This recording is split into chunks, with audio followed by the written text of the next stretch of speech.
Hello everyone, आप सभी का हमारे चैनल पे स्वागत है बच्चों।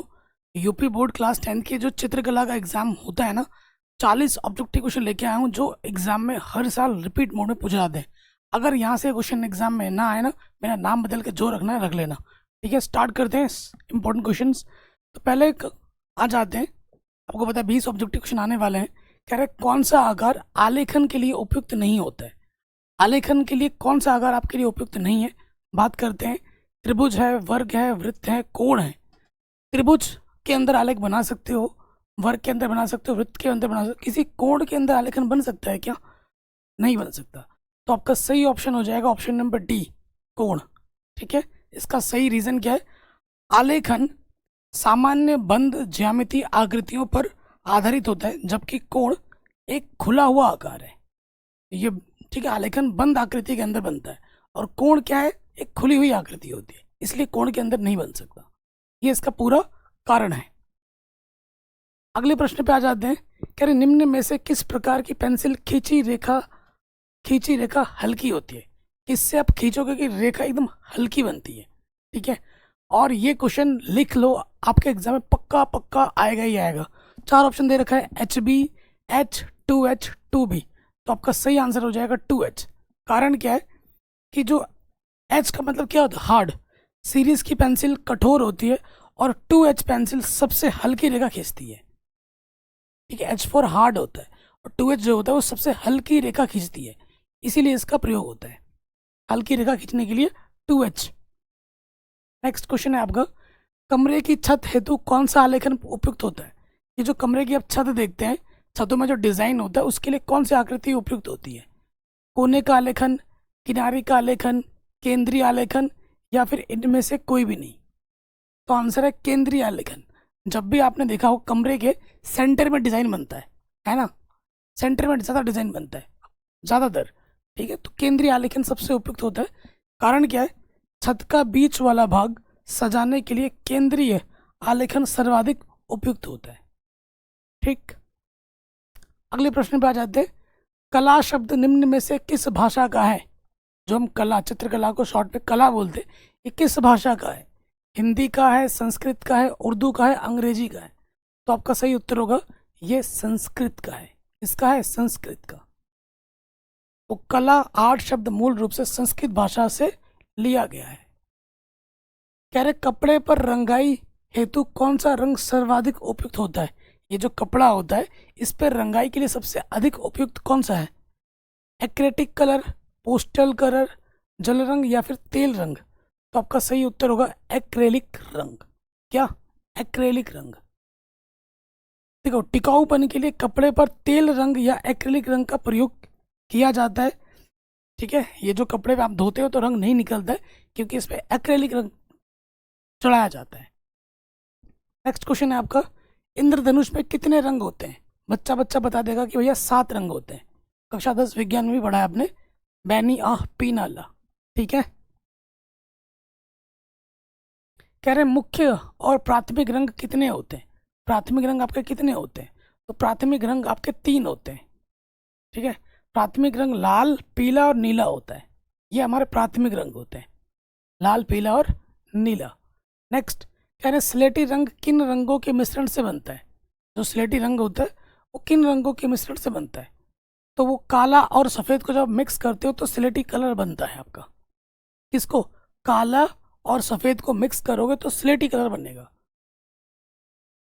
स्लेटी, जिसे हम ग्रे कहते हैं अंग्रेजी में, तटस्थ रंगों यानी कि काला और सफ़ेद को मिलाने से बनता है। कह रहे मोनोक्रोम क्या है? तो मोनोक्रोम एक ही रंग के विभिन्न टोन होते हैं, तान होते हैं। एक ही रंग, जैसे पिंक आप देखोगे ना, लड़कियों में ज़्यादातर चलता है पिंक, नहीं ये pink, light pink, blue pink, ये पिंक है पिंक। तो मुझे तो बोलना भी नहीं आ रहा है। तो एक ही कलर के जब अलग अलग टोन होते हैं तो उन्हें कहा जाता है मोनोक्रोम। ठीक है, मोनोक्रोम, ठीक है, एक ही रंग के हल्के और गहरे मान के उपयुक्त को दर्शाता है। जैसे ये रंग है ना, इसके देखिए कई सारे टोन आपको दिख रहे हैं।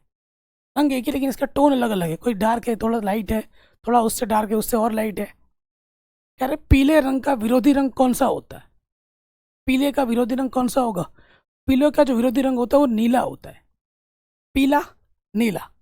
ठीक है, नीले का विरोधी पीला, पीला का विरोधी नीला। रंग चक्र में पीला का विरोधी रंग नीला होता है। ठीक। अगले प्रश्न में आ जाओ, निम्न में से कौन सा रंग गर्म है? गर्म बोले तो लाल। ठीक है, तो कौन सा रंग है भाई? लाल रंग है। लाल रंग अग्नि और सूर्य से जुड़ा होने के कारण गर्म रंग माना जाता है। ठीक। फिर आ जाते हैं, कह रहे हरा रंग किन दो रंगों को मिलाने से बनता है? हरा रंग किसको किसको मिलाने से बनता है?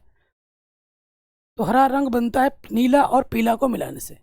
नीले रंग और पीले रंग को मिला दोगे तो हरा रंग बन जाएगा।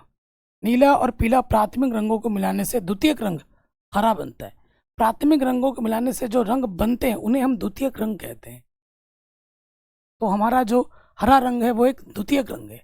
आलेखन कितने प्रकार के होते हैं? 2, 3, 4, 5। तो आलेखन 3 प्रकार के होते हैं। आलेखन को मुख्यतः 3 प्रकार, प्राकृतिक, अलंकारिक और ज्यामितीय वर्गों में व्यक्त किया गया। आप बोलोगे कौन कौन से? तो वह प्राकृतिक, अलंकारिक और ज्यामितीय, ये 3 है। चारकोल क्या है? आपके समक्ष दिख रहा होगा। चारकोल क्या है? तो चारकोल एक क्या है प्यारे बच्चों? ग्रेफाइट है। साइंस में आपने पढ़ा होगा, है ना? कार्बन के 2 अपर रूप होते हैं, हीरा और ग्रेफाइट। तो चारकोल एक ग्रेफाइट है।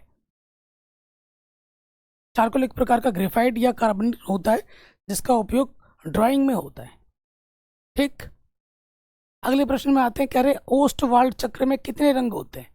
तो ओस्टवाल्ड चक्र में नाम से ही पता चल रहा है 8 रंग होते हैं। कितने रंग होते हैं? 8। ओस्टवाल्ड रंग चक्र में 8 मानक रंग, जिनमें से 4 प्राथमिक और 4 द्वितीयक रंग होते हैं। ये 8 के 8 रंग मैंने यहाँ चित्र में दिखा भी दिया है आपको।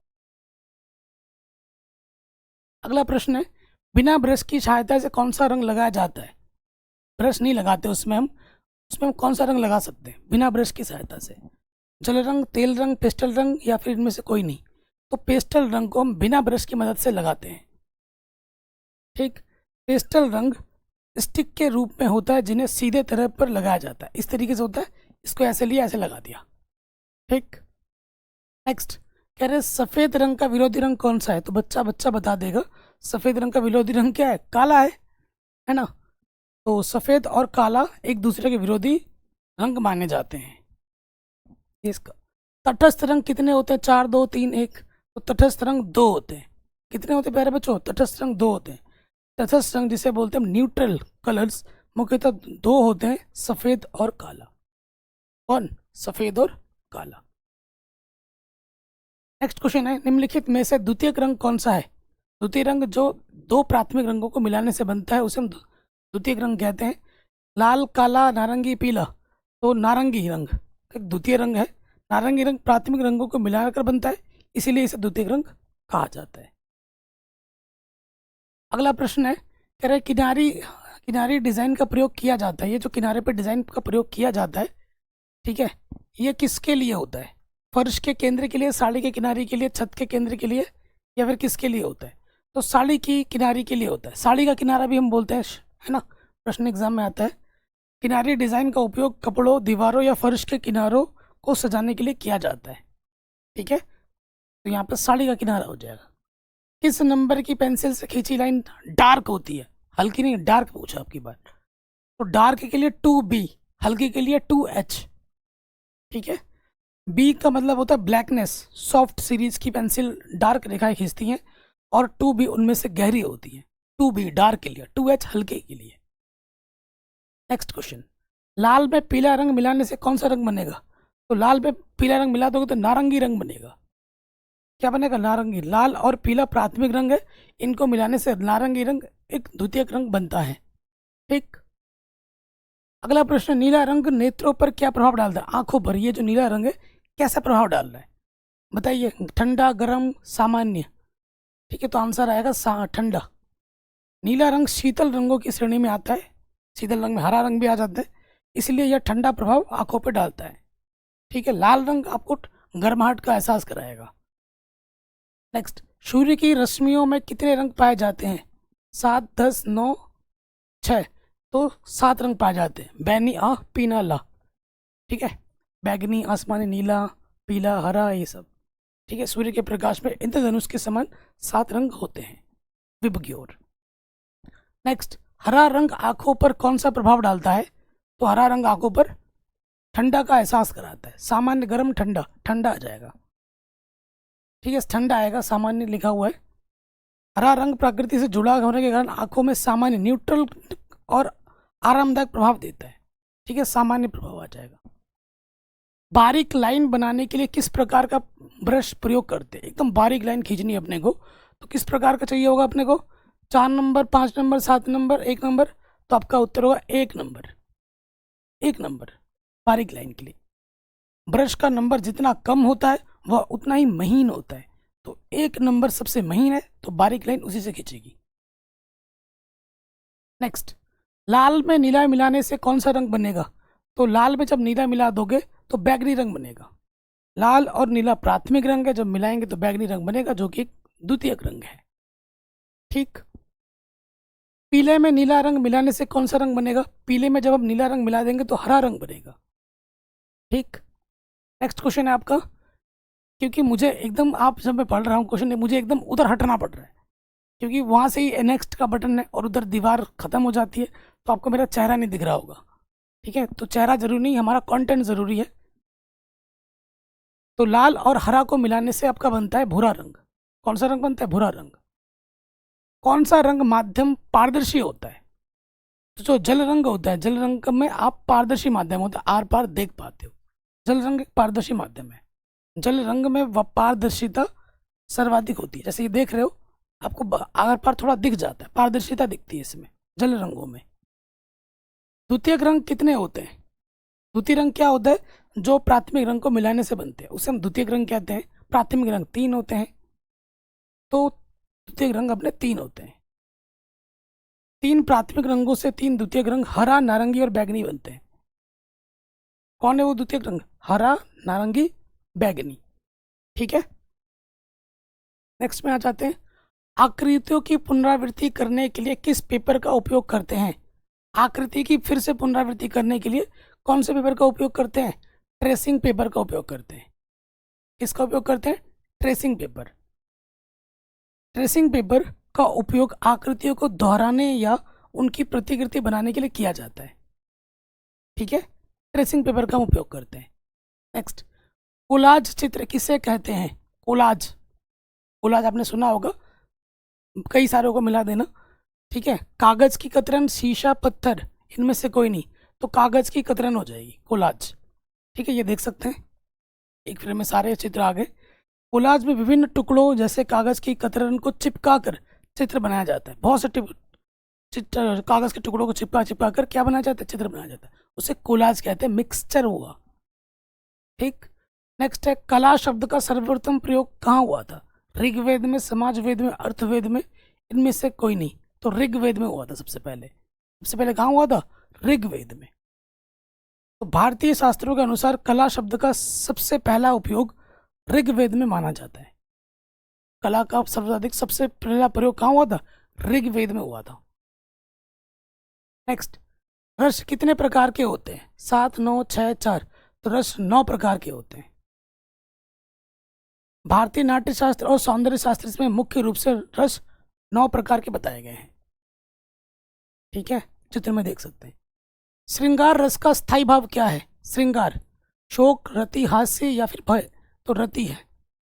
श्रृंगार रस का स्थायी भाव प्रेम या रति होता है। ठीक है, ये वाला।